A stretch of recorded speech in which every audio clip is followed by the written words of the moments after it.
and welcome back. Today we are here with the wonderful Robbie Barbaro. Thank you so much for being with us today. Gianna, I am so excited to be here. I can't wait to talk about reversing insulin resistance and beyond.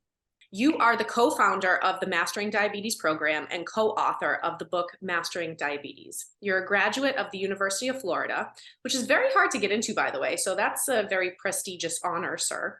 And you have a master's degree in public health from the American Public University. You are a coach, educator, and international speaker. You've helped build the revolutionary Forks Over Knives empire alongside the founder and president and our great friend, Brian Wendell. You have now turned your full-time attention to Mastering Diabetes, which offers a revolutionary online coaching program that is helping thousands reverse insulin resistance, gain energy, and significantly reduce chronic disease risk. 29 million people in the US have diabetes and 83 million more have prediabetes. You have been living with type 1 diabetes for more than 20 years. How did you first learn you had diabetes and what led you to discovering a whole food plant-based diet? So I first found out I was living with type 1 diabetes basically through self-diagnosing myself. So my older brother was diagnosed with type 1 diabetes 9 years prior to me. So I was very familiar with the condition. I was familiar with the story of how he felt and how he got diagnosed, which was being constantly thirsty and going to the bathroom all the time, which is exactly what I was experiencing. And I said, "Hey, Mom, I think I have diabetes just like Steve." She said, "No, don't be silly. You don't have diabetes." I'm like, "Okay." And so I proceeded to live my life. And eventually there was a time when my mom was out of town. I was living in St. Cloud, Minnesota at the time. That's where I grew up. And my mom and dad were in Florida, which is where we were moving to. And they were looking at homes, and my mom called the check in and said, "Hey, how are things going?" I was like, "Mom, I couldn't sleep last night. I was cramping. I just couldn't sleep." She said, "Okay, go upstairs, test your blood glucose, and let's see where you're at." And I was well over 400.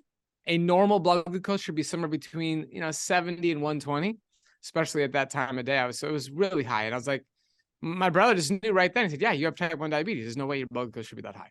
So it all made sense in that moment. And we went to the regular doctor and they gave us the official diagnosis. Then we went to the hospital. And I remember my parents coming back the next day and my dad just saying to me, "You know what? This is just an inconvenience. You can still do anything you want in life." And that's the way I was raised. So I have really always taken my diabetes very seriously and took really great control overall just through excellent diabetes 101 activities. But it was really the sort of side effects of a standard American diet, or the symptoms of a standard American diet, that led me to start making some changes. And then those changes led me to a book, which is a book I do not recommend. It's called Kevin Trudeau's Natural Cures They Don't Want You to Know About. Some of your listeners might remember this guy. He was a very, very handsome dude. He was doing infomercials to sell this book. It had a purple cover, and he sold millions of copies. And then he got in trouble and went to jail and had to pay some fines for some misleading claims and all that. But he went to jail. The book changed. Yeah. The book changed my life because it planted a seed in my mind that maybe if I lived as healthy as possible from the inside out, I could heal type 1 diabetes. So type 1 diabetes is a version. It's an autoimmune condition. We don't know the cause of type 1. My beta cells have been essentially destroyed. Based on my C-peptide results, I'm producing zero insulin. The only insulin I have working is the insulin I'm injecting. So we don't have a solution for type 1 diabetes yet. But if you look into history, there were a lot of things we didn't have solutions for, and we figured it out. And the smartest people in the world told Roger Bannister, "You can't run a 4-minute mile. That's impossible. Your heart's going to explode." Then Roger Bannister broke the 4-minute mile mark, and now that's happens quite frequently. So we will figure this out. I'm on a mission to be a part of that mission, part of that team. And so that's what led me to start making lifestyle change after lifestyle change and learn and read all these books. And eventually that's how I ended up coming across a low-fat, plant-based whole food diet, was through that mission and through education, through some documentaries. It was actually the movie Earthlings that opened up my mind that, wait a minute, like there's things I just don't know. Like I watched that as a freshman at the University of Florida thinking, hey, I'm a pretty smart guy. Like I'm at a great school. And to see what was happening, like how the food got to my plate and how I just didn't know about any of this was kind of like embarrassing and frustrating. And it was that moment where I went back to the people who basically recommended the movie to me. And I was like, hey, wow, like what books do you have on nutrition? Because I was always like a health focused in general. Mm-hmm. And then I learned about, the ethics and the environment and all that stuff afterwards. But it was their recommendations that led me to learn more about nutrition, led me to Doug Graham and so on and so forth. Doug Graham, 80-10-10. Correct. So I guess we'll get into this, but you right now are eating a fully raw plant-based diet. That is correct. That is accurate. I don't speak about it in that way or really use that word, but that is accurate. Okay. You don't eat, I know that you recommend a low-fat, whole food plant-based diet, but you don't eat starches personally. That's right. I do not eat starches. Okay. But just to be clear, exactly right. So I stand by the science and the facts of the benefits of starches and teach people all day, every day, how to incorporate those foods into their diet for reversing insulin resistance, for satiety, for making sure they're reaching their caloric goals. I personally, I came into this in 2006. So it's been over 17 years now. I've been eating a low-fat, plant-based whole food diet. And I came into this from the fruit-based world. I happened to fall in love with that way of eating. And now I just don't really know any different. I just enjoy it. Mm-hmm. And if I wanted anything different, I would eat something different. But I love what I'm doing. It's just a very consistent, regimented thing I have going. That's amazing. I love so I eat low-fat, whole food, plant-based, no oil, very little fats. And so I pretty much follow your program, even though I don't have diabetes. But when I am raw, like you, I love the way I feel, the way I look. It's a really cool way to live. So it's, there's nothing obviously wrong in that. If anything, there's wonderful things. And it's so nice to have you as an example of somebody who eats a lot of fruit and predominantly fruit to look to for people who do have diabetes. You're a great leader in that aspect. Like, wow, he eats raw, whole food, plant-based, low fat. So that's amazing to have you do that. I love the fact that you've had the experience of doing, fruit-based, raw, doing it properly and feeling great. A lot of people do experience that. Some people like to maintain it. Some people like a balance, a little bit of the best of both worlds. And some people, they love to focus on the starch and the beans and the whole grains and all that. So, it's all good either way. What are the different types of diabetes and what causes it? And Robbie, just so the viewers know, Robbie has to eat right now. So this is like what did you call it, Robbie? A mukbang? Yeah, Robbie mismanaged his insulin timing and therefore has to finish his meal during this interview. But it's all good. So there are many types of diabetes. So I like to separate it into insulin dependent and non-insulin dependent. All right. So pre-diabetes, type 2 diabetes, generally non-insulin dependent. All right. You can't get to type 2 diabetes without living with pre-diabetes. Okay. And you can't get to pre-diabetes without being insulin resistant. Insulin resistance is the cause of pre-diabetes and type 2 diabetes. That is it's like the precursor. Mm-hmm. Now, on the insulin dependent side, you have type 1, type 1.5. Okay. These are autoimmune conditions. We do not know what causes them. And what's happened is beta cells have been compromised. There are antibodies present and you don't produce enough insulin. So you have to inject insulin to survive. Type 1.5 is a slow onset version of type 1. So you inject smaller amounts of insulin because you're still producing a little bit, but you still must inject insulin. Now, there's also gestational diabetes, which is worth discussing. That's basically due to, it's a warning sign and a wake-up sign for many women who were likely highly insulin resistant before they got pregnant. Like that's the thing that's really missing in the gestational diabetes world. They think, oh, it's just like the baby, and then once I have the baby, then I'm good. It's like, no. You weren't good before you had the gestational diabetes, and you're not going to be good after unless you make some changes. So it's really a wake-up call. Insulin resistance is still the major factor there. You might need to use insulin, you might not need to use insulin. But also it's important to note that type 2 diabetes can develop into an insulin-dependent state if you let it persist long enough. But if you catch it early and you make lifestyle changes, you can completely reverse type 2 diabetes. And so this is a lifestyle condition. About 90% of all forms of diabetes are either pre or type 2. So that is the most prevalent version. And you can absolutely do something about it. And the only reason why it would progress to needing insulin is because your pancreas is getting exhausted. So what's happening with type 2 diabetes is you're actually producing excess insulin. Type 2 diabetes is excess insulin and high blood glucose levels. And over time, your body's trying to compensate for this insulin resistance. And if you end up, just overworking your pancreas, those beta cells can also die out, not because of antibodies, but because of overwork. And then you need to go on insulin. And that's okay if you're in that place. It's not the end of the world, but it's something to just note and acknowledge, because some people hear all these amazing stories of people reversing type 2 diabetes, and they're like, why can't I reverse mine? And then they're judging themselves. And it's like, no. Let's get the data. Let's understand what's going on. And maybe you just don't have enough insulin being produced. And that's okay. You can compensate with a little bit. Do I hear you saying carbs are not the problem? That is absolutely the truth. They are not the problem. Insulin resistance is the problem. And it's excess dietary fat that causes insulin resistance. I have this little note. The goal is to get insulin resistance in check. How do we do that? Yeah. Okay. So insulin resistance can be present in all forms of diabetes. And in the vast majority of cases, it is present. So it's the precursor for prediabetes and type 2 diabetes.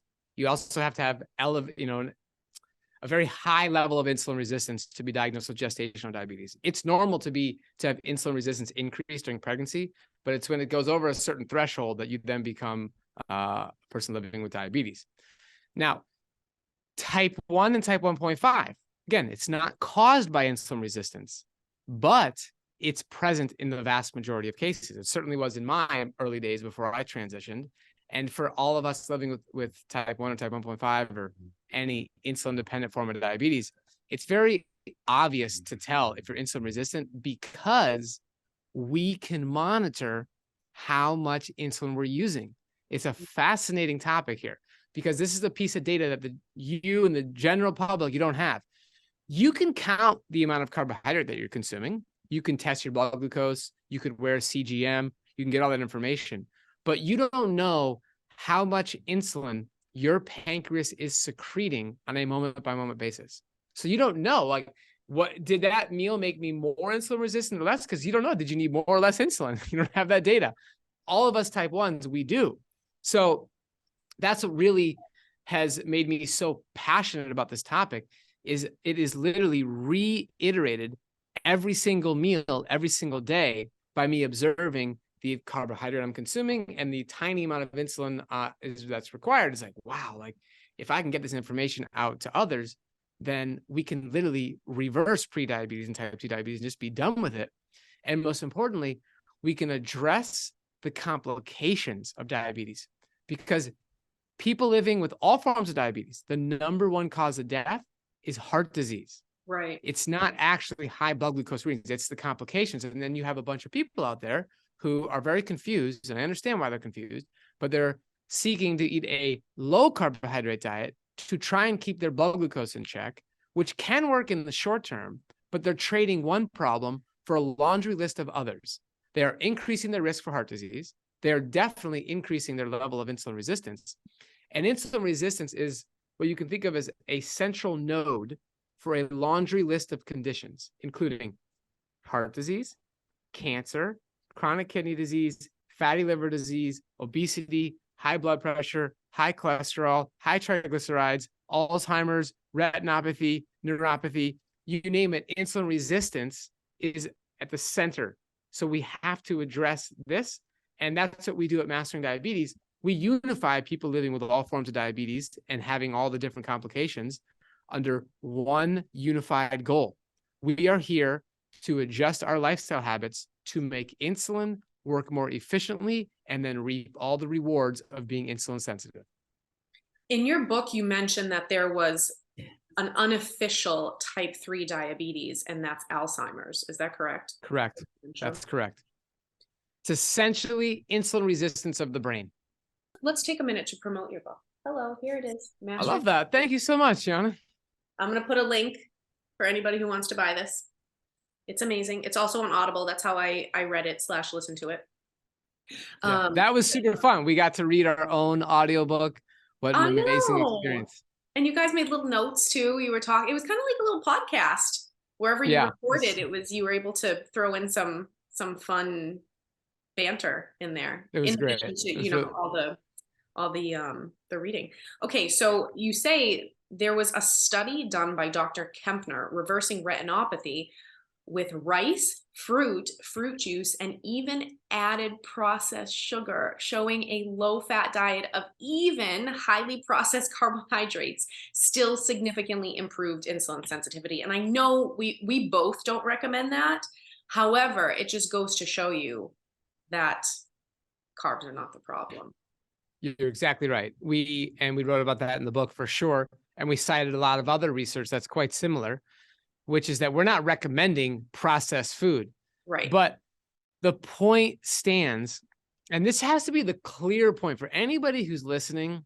They're just confused. They're like, oh man, like diabetes. I think it's a sugar problem. I hear that it should be low carb, but you got to be careful with the sugar, careful with the fruits.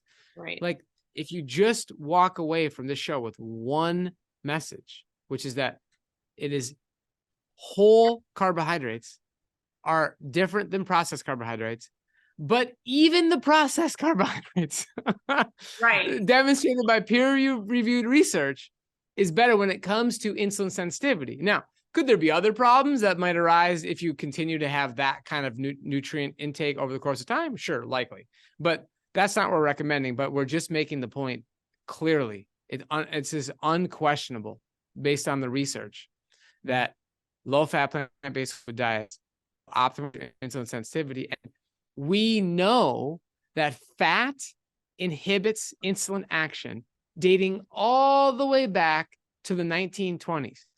Insulin was first discovered in 1921. It was first used in a human in 1922.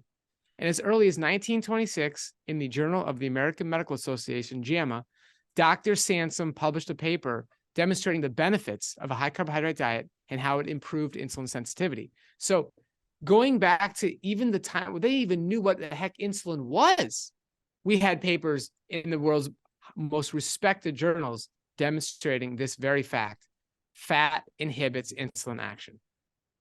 I remember I took Dr. T. Colin Campbell's course at through eCornell, the Center for Nutrition Studies. And I remember in a lecture by Dr. Greger in that course, I remember him specifically saying it's fat gumming up the lock.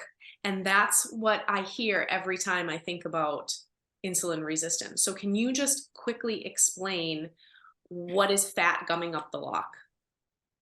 Yes, here's a simple way to think about this, okay? When you consume excess dietary fat, that's the key here. I want to make that clear. It's excess dietary fat. There is fat in all whole foods. There's fat in the lettuce you eat, in the mangoes you eat, potatoes, quinoa, beans, lentil, you name it. Any whole food contains some proportion of fat. And not only fat, it contains essential fatty acids. And when you consume enough calories, you will also reach your essential fatty acid requirements. We built in an insurance policy where if you have a tablespoon of ground chia seeds or ground flax seeds, you automatically meet your essential fatty acid requirements. So that's no concern. But too much trans fat and saturated fat, those are the two biggest culprits here. Okay, when you have excess of those fats and they end up getting stored in muscle and liver tissue. Okay, so fat is supposed to be deposited in fat tissue. That's where it belongs. But if you have too much, it starts getting stored in larger volumes than necessary in muscle and liver tissue, okay?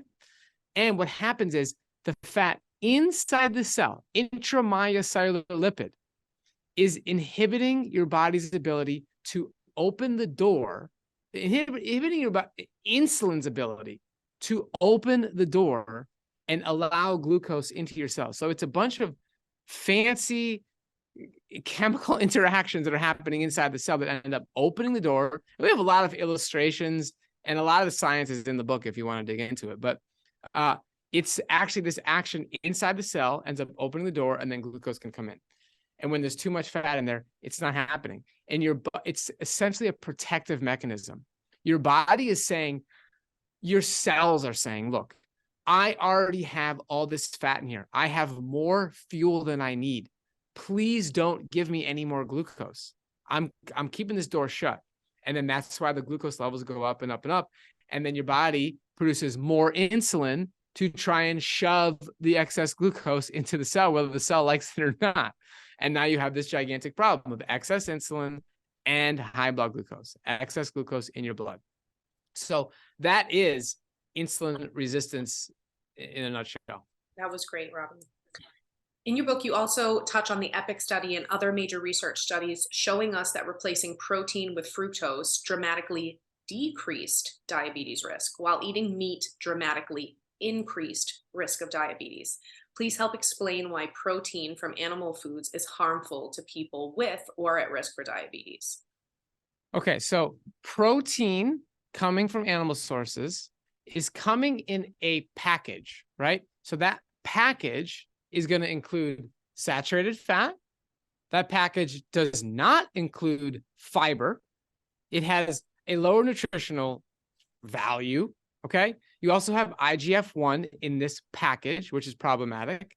You also, the way people consume these foods, they have excess sodium, which is problematic for insulin resistance. And the cooking process creates advanced glycation end products, AGEs. So these in excess are also a problem. So inflammation is a component of insulin resistance. And this is part of what makes the whole insulin resistance conversation so fascinating and have so many people arguing and back and forth, because there are definitely multiple things which can impact your level of insulin sensitivity, right? Fat is the biggest culprit, but how about just flat out inflammation, right? How about just your level of activity is also going to impact your insulin sensitivity. So I can't emphasize this enough. Advanced glycation end products and the inflammation that ensues is a gigantic problem for the cellular communication and mechanism of insulin working properly. So it's the package. And then on the opposite side, the package of what you get inside whole plant foods is loaded with antioxidants, loaded with fiber, loaded with water content, micronutrients, and that whole package in this amazing symphony. I love that you took the T. Colin Campbell course, because he wrote a book called Whole, and it has a big emphasis on really appreciating and understanding the symphony that's happening that is far beyond our comprehension. We truly cannot even begin to fathom what is going on in our body. Like, just think about it. You have trillions of cells. You eat a banana. Like, who decides where to put all those nutrients amongst trillions of cells? I mean, it is unbelievable. And so again, it really goes back to this package. And so whole plant foods, far better package. Animal products and the excess protein, excess leucine, excess sodium, AGEs are the package you want to avoid.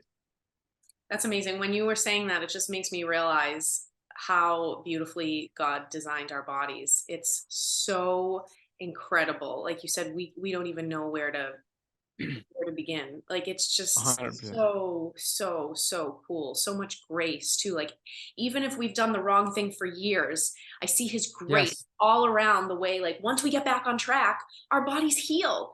It's miraculous. Correct. It's amazing. Yeah. It's a gift. It's so cool. 100%.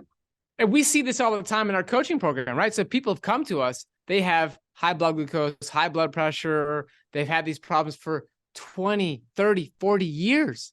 And blood pressure in particular, that starts to reverse in a matter of days. And then type 2 diabetes, we're starting to see that heal in weeks to months, sometimes longer for certain people. But if you can heal it in 1 year, and you've been living with it for 30 and it took another 15 for it to develop, it's incredible. It's amazing. Please help us understand why some research is designed to get a specific result to benefit the meat and dairy industry, and why we should be very discerning, especially if dealing with a disease like diabetes. Okay, so this is a great question. I think this is an important topic. Mhm. And it speaks to the fact that you have so many conflicting recommendations, and both sides are citing research in top journals. And that's where it gets confusing. And so what's really important is to have an ability to understand the study design. And I want to be clear here.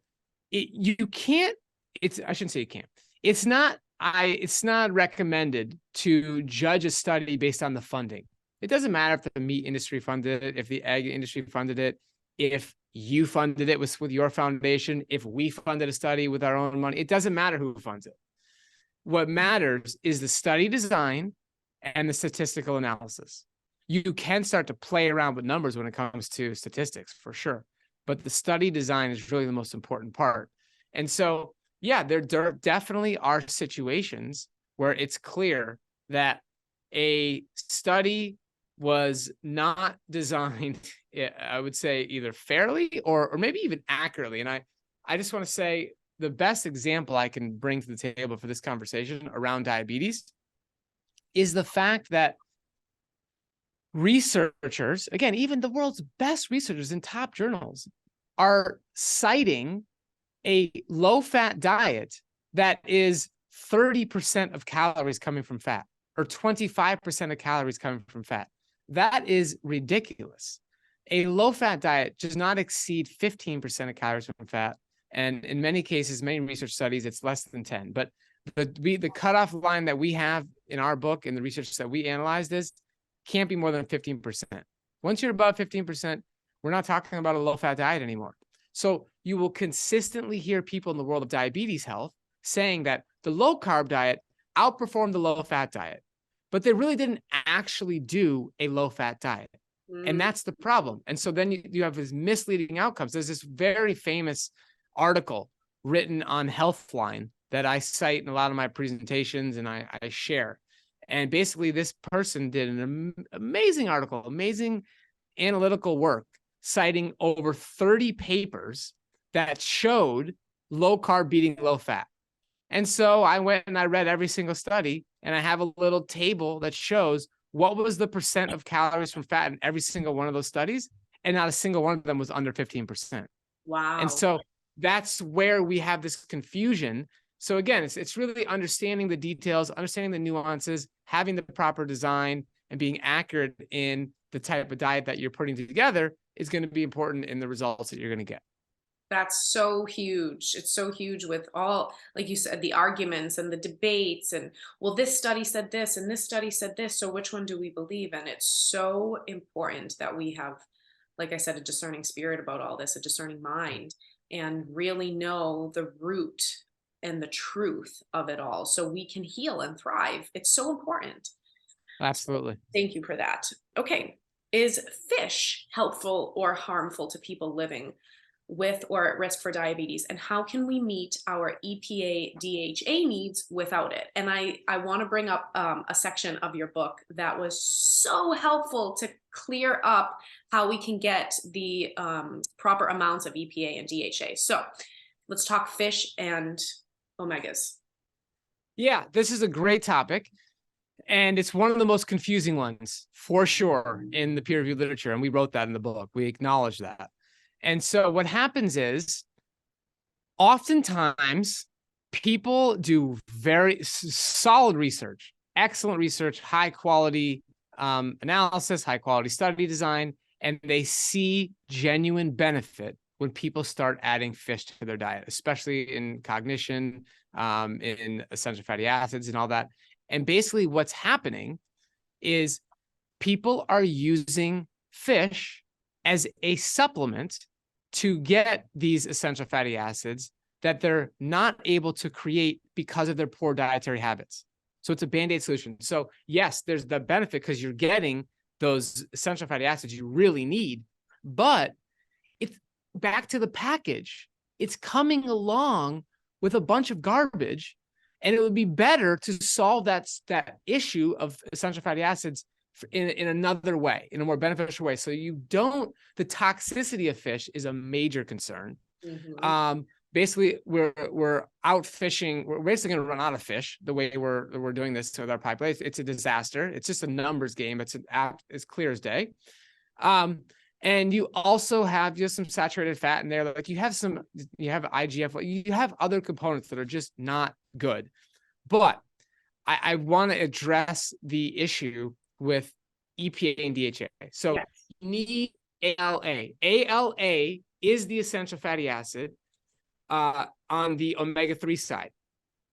And it is your body's design. You're talking about this beautiful design, okay? Your body is designed to convert that ALA down a chain and eventually to EPA and DHA. And there's a specific enzyme that starts that conversion, delta-6 desaturase, okay? When you consume too many of the omega-6 fats, okay, you inhibit your body's ability to do that conversion, okay? So it's the same enzyme that starts the conversion process on both sides, right? So I learned this from Rick Dino. This dude's a legend. He has an analogy of, imagine that you are in a produce packing facility, okay? It is your job to take oranges are coming down the line and apples are coming down the line, all right? And you have to take oranges and put them in one box and apples and put them in the other box, okay? So let's say oranges are omega-6, apples are omega-3, okay? You have too many oranges coming down, all right? And you're the one person, you're the delta-6 desaturase enzyme, okay? You're the one person. There's all these oranges. You're going to get distracted. You're going to have to deal with the oranges. There's so many oranges that you can't focus on the apples. And so that's where this conversion issue happens. And people have all this research on this topic about people saying that, oh, we can't convert ALA to EPA and DHA. Therefore, you need our supplements and you need fish and you need preformed EPA and DHA. That's not the case. The ratio should be of omega-6 to omega-3 should be somewhere between 4:1 and 1:1.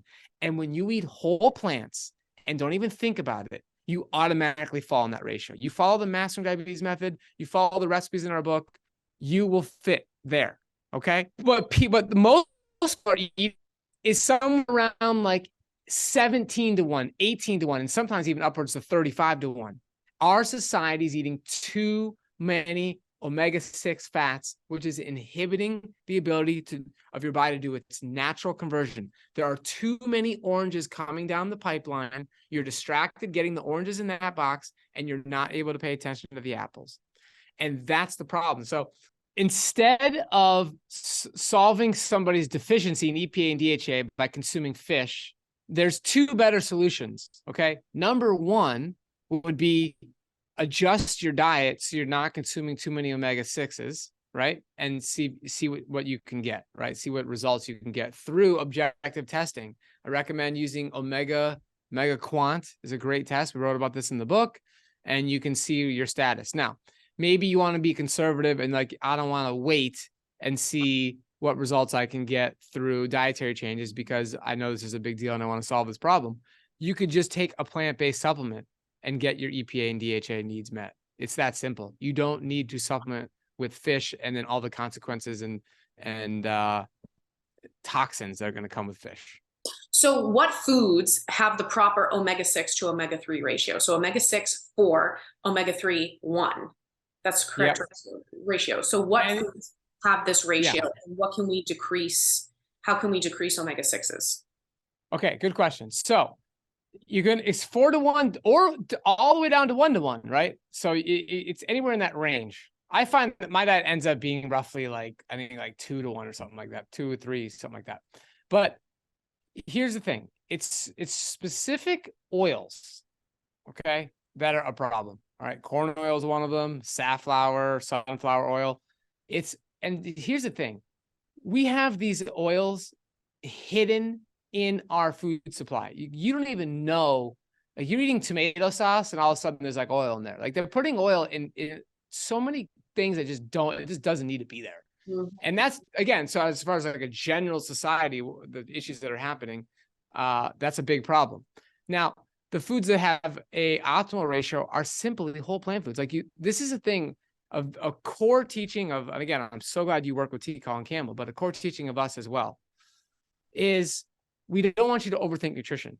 We do not want you to think, oh, wow, like I'm going to go have this papaya here and this mango here, and then I'm going to add the lettuce, and I'm going to add the bell pepper because that's going to make my omega-6 to omega-3 ratio perfect. No, that's ridiculous. Whole plant foods automatically, you don't need to overthink this. They will automatically put you in that range when you're eating whole plants. Like it's literally that simple. You eat whole plants, you eat a variety, you avoid oils, you avoid processed foods, and you are going to fall in that category. If you really want to check, you could go and you could use a nutrition logging software like Chronometer, and that would tell you what your ratio is. Amazing. Okay, next question.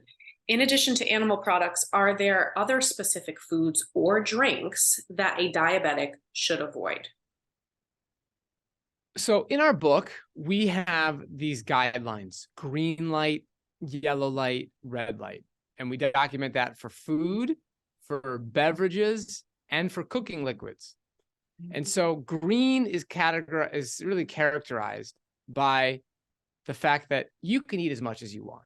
You could drink as much as you want. You don't have to limit whatever you're using in your cooking. Just go to town, because these foods are naturally limiting in the amount that you'll consume. It's pretty difficult to like over consume water. It's definitely possible, right?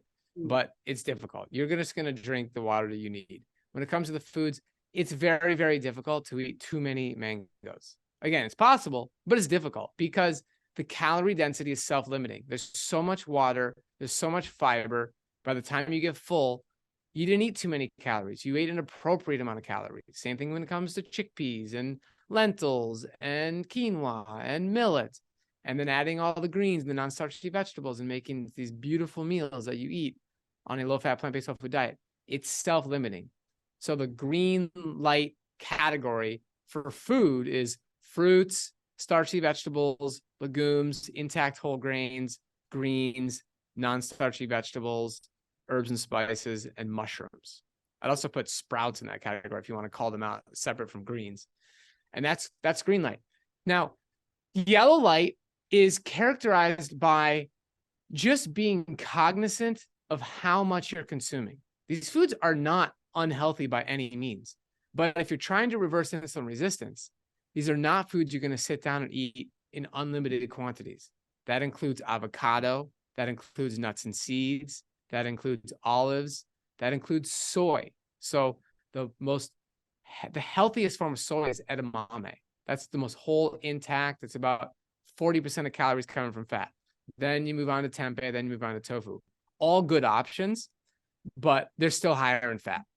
Then we also have some more of the processed foods like brown rice pasta, or these days they have bean pastas, or they have, maybe you can get like a millet bread or a sprouted bread or something. These are all good, but they're just a little bit more processed than the original that it was made from. We'd rather you have brown rice than brown rice pasta.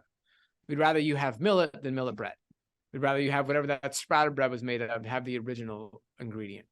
So yellow light is either higher in fat, still a whole food, a little bit more processed, or it also could be high in sodium. So we put fermented food in the yellow light category because lots of research, lots of benefits behind it, but you can't just eat as much as you want. You're going to get way too much sodium. That's not good for blood pressure. It's not good for your overall health. Red light foods are things that we suggest you minimize or completely avoid. And that's going to be the animal products. We talked about that. That's going to be oils, all oil. It doesn't matter if it's avocado oil, olive oil, coconut oil. It's simple logic here. Just eat what those foods were originally made of. Some olives would be great. Having some coconut flakes on top of a smoothie bowl, that's fantastic. Eating some avocado, absolutely fantastic. It's a whole food, a lot of really great nutrients in there, but the oil is completely unnecessary, especially for people who want to reverse insulin resistance. You're getting excess calories, and it's really a junk food. By definition, a junk food is a food that is high in calories and low in nutrition. And we all know that sugar is the ultimate junk food. We all agree that white sugar is a junk food, but somehow oil became a health food. It's silly. So eat the original food that has all of the fiber, the vitamins, the minerals, the carbohydrate, the protein in an amazing combination that was created in a way that we just can't even fathom. Now, the other foods that I want to clarify in your original question here would be a lot of the processed plant-based foods that exist. I think it's great for the environment, right? Or maybe not so good for the environment. That's questionable. But it's good for not harming animals, that's for sure. But these processed foods that are made in the laboratory that are high in fat, have a bunch of ingredients, they are not going to help you become more insulin sensitive. So, and obviously, I mean, the obvious ones are like Oreos and Wonder Bread and all this garbage. Of course, that stuff's in the red light category.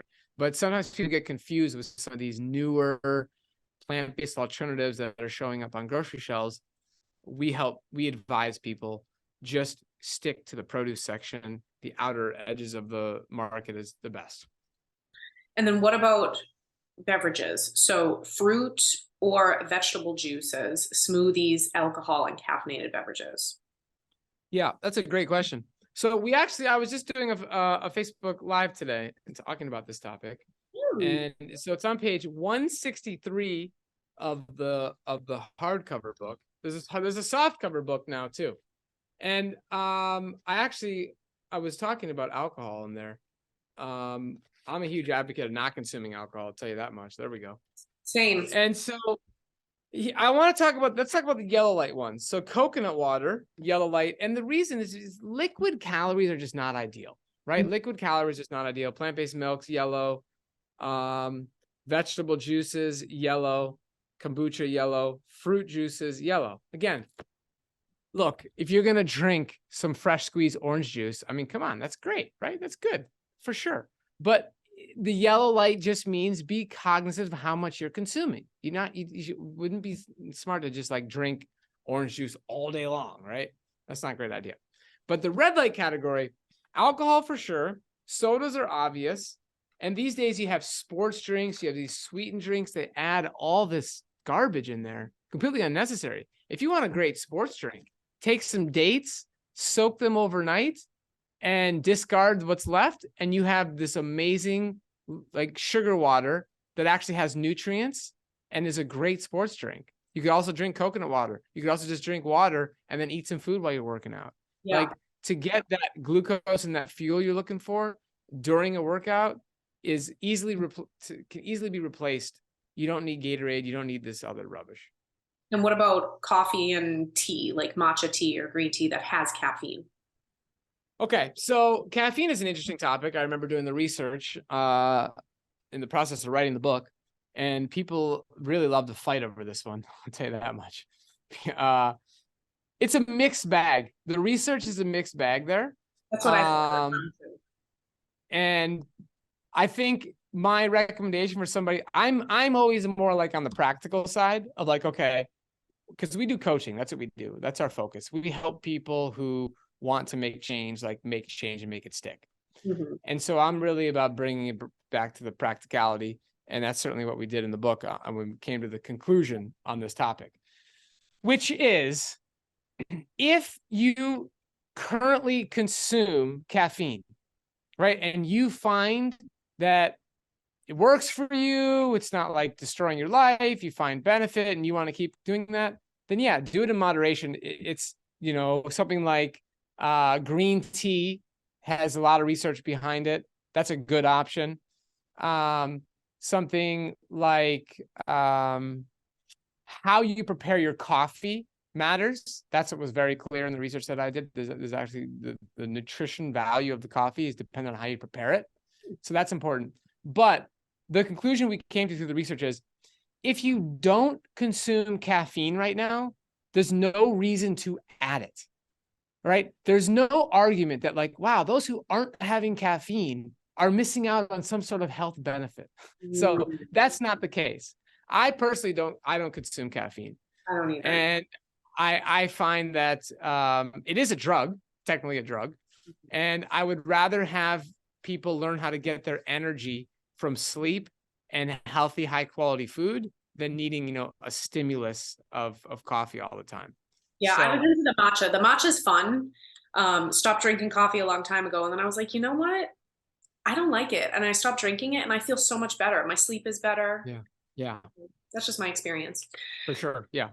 Why are portions and frequency so important when it comes to continuance on a whole food plant-based diet? I find this is one of the main things, especially for women, because women have this like, oh, we have to starve ourselves type of mindset and we can't eat a lot of food. So I find that a lot of people who go off of a plant-based diet or even a vegan diet aren't eating enough food. They're not nourishing their bodies enough with the frequency. And so why is it so important, portions and frequency? So you absolutely nailed it. This is the number one reason people fail on a plant-based diet is they don't eat enough calories. They don't understand how much they have to increase the volume of their food intake because the calorie density of the food they're eating is so much lower. So you actually, on this program, you actually end up eating more food. And for those who want to lose weight, you end up eating more and actually losing weight, which is incredible. But so when we're talking about portion sizes, I mean, we're actually talking about larger portions. We're not talking about making sure you're actually decreasing the portion size of your plate. We're talking about adding more and adding more abundance here. And I would say frequency is going to be individualized, right? Based on how much activity somebody's doing, how many calories they want, you know, just maybe a general lifestyle, how their day goes, how many times can they actually sit down and eat a quality meal or get in a smoothie or whatever. That's going to be independent, but it's going to be individualized. But you couldn't have said it better. Like you have to learn how to eat enough calories on this new program. And if you're training, how to eat excess calories in certain circumstances, depending on what your goals are. And that is done in our work. The way we've done it is we make people aware of the most calorie dense foods in every category. So in the appendix of the book, we list every single green light ingredient. So basically, essentially every fruit, starchy vegetable, bean, pea, or lentil, intact whole grains, non-starchy vegetables, and leafy greens in the entire USDA nutrient database. Wow. I did this project in college. There was over 7,000 foods in the produce category, and I went line by line by line by line and deleted it until all I was left with was what are the whole plant foods in the USDA nutrient database. There's, of course, more that are not in the database. There are varieties that are not in the database, but this is a complete list. But most importantly, is each category is organized by calorie density. When you go to the fruit section, you see mamey sapote first, then you see plantains, then you see persimmons. These are the most calorie dense fruits. There's actually a fruit called egg fruit, also known as canistel, which is not on this list because it wasn't in the database, but that's actually the most calorie dense fruit on the planet. And then you go to the start. What's that? Over durian? Good question. Is it more than durian? You know what? You're right. It's not more than durian. It's not more than dates. So good point. You put it in number 3. Okay. Now durian's in the yellow light category because durian's a high fat food. Okay. Yeah. But then you look at starchy vegetables, taro, cassava. No, sorry, taro, yams, corn, white potatoes, sweet potatoes, cassava. Like then you go to the peas. Like those are kind of similar. So that's why people like Dr. McDougall and so many people focus on the starches, is because they are really naturally the perfect calorie density. Pretty much all of them are somewhere between like 400, 600 or so, mainly averaging around like 500. And that's a sweet spot. So when you start doing a 500. fruit-based diet, you have 500. to eat like 500 calories per pound. Sorry. Okay. Should make that clear. Yes. So oil is the most calorie dense food on the planet. It is 4,000 calories per pound. Okay. And what is sugar? So, just to compare oil and sugar. So I don't even remember. Do you remind me what's sugar at? I think sugar is 50% less. So whatever oil is, sugar might be 2,000 calories per pound. Don't quote me. You're probably right. I think it's 50%. Yeah. And everybody thinks sugar's the culprit, but oil is so calorically dense. Anyway. It's totally. So, yeah, that's the story. And back to this whole fruit thing, I wanted to make that point. Like, if you decided to eat a fruit-based diet, the volume goes even higher. Like, that's why most people don't do it or don't want to do it, because they just don't want to eat that volume. They're like, oh, it's too much chewing. It's just too much chewing. I'm like, okay, cool, no problem. Like, what's better for you then would be potatoes and beans and rice and stuff like that. Mm-hmm. But the calorie density of fruit we're talking like, it ranges between, low hundreds to mames in the 500s. But most fruits are going to average it out somewhere between like 250 to 300. So you just have to literally eat about double the volume. And most people already aren't eating enough volume when it comes to having potatoes and beans. So that's part of the adjustment of helping people through the transition, which is something we're very passionate about at Mastering Diabetes and our coaching. And that's why those are such amazing foods. I like it. What is bulk, B-U-L-K, and why is it the most effective satiety signal? Okay, so bulk is water plus fiber. Water plus fiber equals bulk. Write that on a piece of paper, pin it on your refrigerator, and have that remind you that research has demonstrated over and over and over again. This is research mainly coming from Barbara Rolls. She wrote a book called Volumetrics out of Penn State, where she's done her research. She has discovered that the most satisfying component of your diet is the amount of bulk. It's water plus fiber. It's not protein. It's not fat. It's water plus fiber that will keep you satisfied meal by meal and not craving and wanting to eat more food. And that's why whole plant foods are so satisfying, because they're naturally high in water content and naturally high in fiber. You mentioned in your book that intermittent fasting is the only known way to increase longevity. What does fasting entail, and when is it safe to do so? Okay, this is a fun topic, and it could be very personalized. Okay. And essentially, what fasting is, intermittent fasting, is a mechanism to reduce your overall caloric intake. That's it. Nothing more, nothing less. Okay. You could reduce your caloric intake in a lot of different ways. So if intermittent fasting doesn't resonate with you, that's okay. You're going to end up reducing your caloric intake by adjusting your calorie density when you start following a whole food plant-based diet. Now, this fasting window can be adjusted. Everybody fasts when they sleep, and then you eat breakfast. You break your fast at breakfast. So everybody does a little bit of fasting, and you can decide how much you want to extend that, right? So if you eat your dinner earlier, you're doing a little bit more intermittent fasting at that point. Like, you're getting closer towards it. So a 16-8 is like the most common version, and that's where you eat all your food for the day within an 8-hour window, and in the next 16 hours, you consume just water and maybe some tea.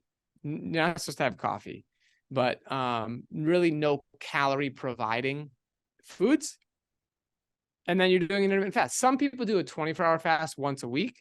So just like don't eat any food for 24 hours. Basically, you have dinner one night and you don't eat any food until dinner the next night. So you go to bed. And at that point, you really only end up skipping 2 meals, which is sort of like it's not as scary as some people might think. Oh my God, I'm not gonna eat anything for 24 hours. Like, it's really not that bad. Right. And so this is a mechanism that people use to, like you said, increase the longevity of one's life but also it helps people in losing weight. That's one of the biggest thing it's been used for right now. It's become quite popular. And so we incorporate that for people who want to do it. People don't have to do it. Personally, I don't intermittent fast. I've never intermittent fasted because I'm an athlete and I have to eat. Yes. So I choose not to. You don't have to do this, but there's a lot of research showing the benefits. I like it. And correct me if I'm wrong, but intermittent fasting helps the body to provide energy towards healing rather than digesting food, right? That's correct. Yeah, absolutely. I mean, that's a fundamental principle of water fasting in general, which is exactly what's happening during an extended water fast. You are directing, instead of a lot of your, energy in general, your healing energy going towards digesting food, which is a very energy intensive process. It goes towards healing and handling other issues in your body. And again, that's another example of just like the infinite wisdom of the human body, just being truly, truly miraculous. Yeah, it's true. What would your recommendation to women who have gestational diabetes or want to avoid getting it during pregnancy be? Go on a whole food plant-based diet. Yeah, it's really that simple. It's really that simple. And move your body. And we're very, very objective in the work that we do at Mastering Diabetes.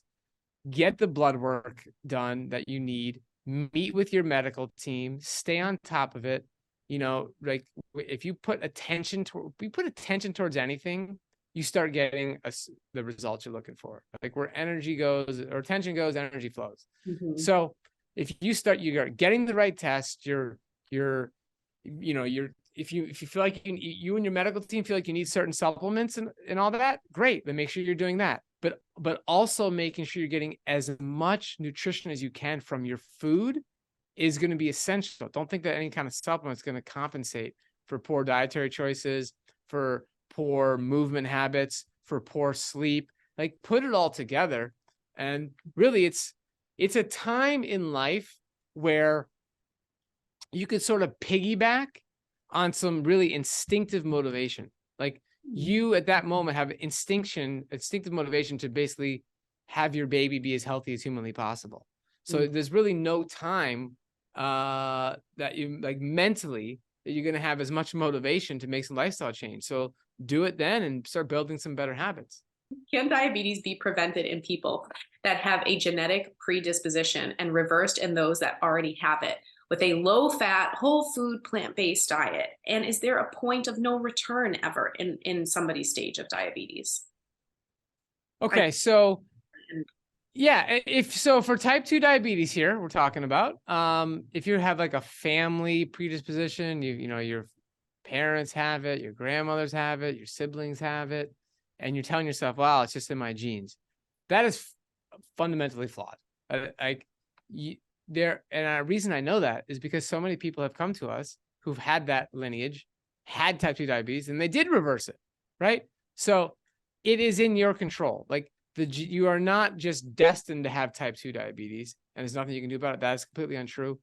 You can take that into your own hands. No questions asked. It's your diet choices, your lifestyle choices. Now, like I said earlier, if you've had type 2 diabetes for an extended period of time, yeah, there could be a point of no return when it comes to getting off of insulin, but there's not a point of no return when it comes to becoming objectively insulin sensitive. If you want to reverse insulin resistance, you can still do that, even though your pancreas may be compromised. So my pancreas doesn't produce insulin. I have to inject insulin every time I want to eat, but I can clearly, factually, objectively demonstrate I am absolutely insulin sensitive.